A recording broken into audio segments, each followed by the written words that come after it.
दोस्तों अपन आज का 12वीं का पेपर इंग्लिश का सेक्शन सी ग्रामर पोर्शन हल करेंगे। ग्रामर पोर्शन में आप देख सकते हैं दोस्तों कितना इजी आया हुआ है। नो सूनर का प्रयोग आया हुआ है आपका। तो फर्स्ट नंबर पे आपका लिखा हुआ है as soon as the student saw the teacher they became silent. तो इसको नो सूनर का प्रयोग करना है दोस्तों। तो एज सून एज की जगह में क्या लिख देंगे, नो सूनर लिख देंगे दोस्तों। एज सून एज की जगह में क्या लिख देंगे दोस्तों, नो सूनर। अब जब यहाँ पे सा लिखा हुआ है दोस्तों, जब सा लिखा हुआ है तो ये वर्ब का सेकंड फॉर्म है। तो नो सूनर अब यहाँ पे डिड आ जाएगा दोस्तों।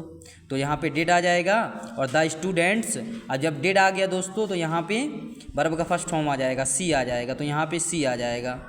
द टीचर, इसके बाद कॉमा पे लगाना है आपको, देन फिर उसी तरह से दे बिकेम साइलेंट।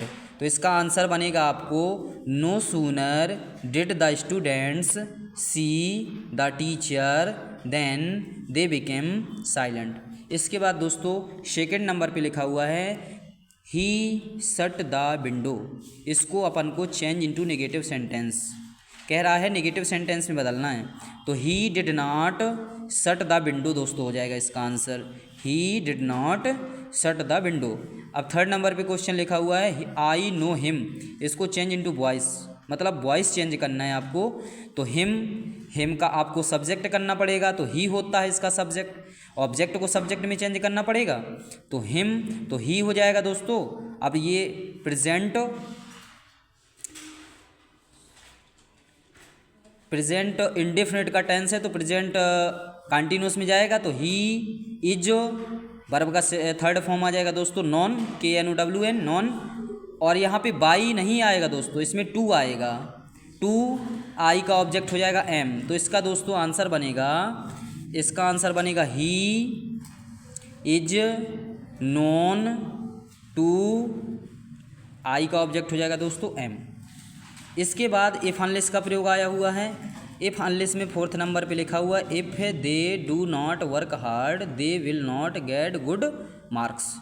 यदि तुम अच्छा हार्ड मेहनत नहीं करोगे, यदि तुम अच्छा वर्क नहीं करोगे, कठिन परिश्रम नहीं करोगे, तो they will not get good marks, तो तुमको अच्छे मार्क्स नहीं प्राप्त होंगे।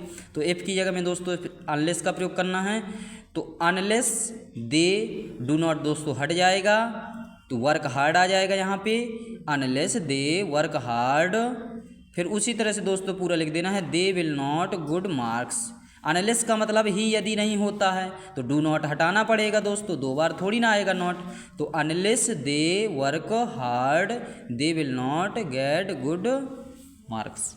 इसके बाद दोस्तों लिखा हुआ है आपका, अब अपन को फिफ्थ नंबर का करना नहीं है, सिक्स नंबर का हो जाएगा आपका। टू का प्रयोग करना है।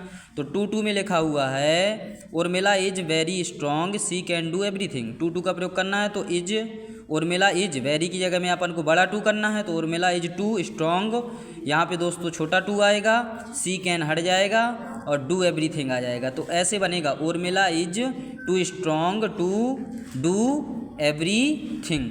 इसके बाद दोस्तों अपन को सेवेंथ नंबर पे the manager will go to Mumbai on Monday. इसको अपन को पास्ट सिंपल टेंस में चेंज करना है दोस्तों। तो पास्ट सिंपल में वर्ब का सेकंड फॉर्म होता है, तो वर्ब का सेकंड फॉर्म लगा देना। ये विल जो है दोस्तों, ये विल हट जाएगा। तो द मैनेजर वर्ब का सेकंड फॉर्म वेंट हो जाएगा, वर्ब का सेकंड फॉर्म हो जाएगा went. The manager went to Mumbai on Monday. इसके बाद दोस्तों अपन को करना है फिल इन द ब्लैंक्स। तो यहाँ पे फर्स्ट नंबर पे लिखा हुआ ही खाली स्थान फुटबॉल सिंस मॉर्निंग। अब जब सिंस आया है दोस्तों, तो ये प्रेजेंट परफेक्ट कंटिन्यूअस टेंस हो गया। अब प्रेजेंट परफेक्ट कंटिन्यूअस में यहाँ पे दोस्तों आ जाएगा हैज बीन प्लेइंग हो जाएगा, क्योंकि प्रेजेंट परफेक्ट कंटिन्यूअस की सारी क्रिया हैज बीन होती है। वर्ब का यहाँ पे एक वचन का करता है तो हैज बीन आ जाएगा। तो हैज बीन प्लेइंग हो जाएगा दोस्तों, इसका आंसर हो जाएगा हैज बीन प्लेइंग। अब इसका सेकंड नंबर पे सी वर्क्स हार्ड, वह कठिन परिश्रम करती है डॉट डॉट डॉट सी में गेट गुड मार्क्स, ताकि वो अच्छे मार्क्स प्राप्त कर सके। तो इसका मतलब हो जाएगा दोस्तों सो दैट। इसका आंसर हो जाएगा दोस्तों सो दैट। सो दैट का मतलब होता है ताकि, वह कठिन परिश्रम करती है ताकि वह अच्छे मार्क्स प्राप्त कर सके। अब यहाँ पे थर्ड नंबर पे दोस्तों लिखा हुआ है इट खाली स्थान रेन टूडे। अब यहाँ पे संभावना है दोस्तों कि आज वर्षा हो सकती है। तो भाई संभावना के लिए अपन को मे का यूज करना है। किसका यूज करना है? मे का यूज करना है। तो इट मे रेन टुडे, इसका आंसर हो जाएगा दोस्तों मे। इसके बाद अपन को लिख रहा है 4th नंबर पे लिखा हुआ है Ganga is a Holi river, Ganga एक पवित्र नदी है। तो भैया गंगा है तो आपका दा आ जाएगा, आपको पता ही होगा, ये तो बिल्कुल ईजी आ गया है। इसके बाद the principal is Khalistan in office. तो दोस्तों देखिए ऑन तो हो नहीं सकता, क्योंकि किसी वस्तु के ऊपर जब कोई वस्तु रखी होती है तो ऑन का प्रयोग करते हैं। अपॉन में गतिशील होता है, इनटू में भी गतिशील होता है। तो इन का मतलब होता है अंदर। तो the principal is in the office, क्योंकि प्रिंसिपल जो हैं वो ऑफिस में बैठे हुए हैं।